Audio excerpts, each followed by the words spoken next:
about this, moving forward, maghahain po ba kayo ng resolusyon or iboboykot niyo muna yung mga susunod na hearings? Paano po ba? Anong gagawin muna natin? So walang quorum? We are not trying to be difficult, Hindi kami nanggugulo dito, no?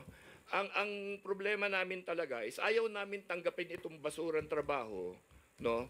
Tapos kami na naman ang masisisi. If we solve it, sasabihin na re-align namin yung buong budget. Kaya kinanana naman ng mga congressman yan. If we don't touch it, di parang complicit na kami sa lahat ng kalokohan na kinikita namin. So sala sa init, sala sa lamig eh. 'Di ba? Kawawa naman ng mga members namin. At alam mo, kami lahat bumabalik kami sa district. Hindi kami senador na hindi kailangan bumalik sa kung saan man eh. We keep going back to our district. Alam mo, pag pumupunta kami doon, lahat itong mga nakikita nila sa mga dyaryo, siyempre tinatanong sa amin. Alam mo, and we cannot keep, covering up for a poorly constructed budget. I mean, there's no way we're going to take the hit for that indefinitely. Diba? And we're appealing to the Speaker to allow us to just please return this.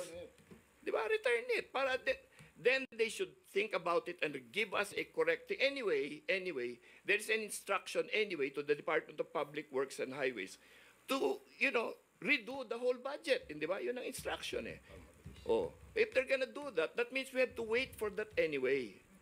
Di ba? So lahatin na lang, and then repasuhin na lang nila iba.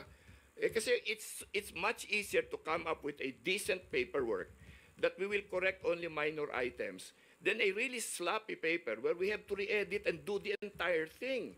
No? Maawa naman sila sa amin. Di ba? Kami na nga ang gagawa ng lahat ng trabaho, tapos kami pasisisihin sa lahat ng mga problemang mangyayari.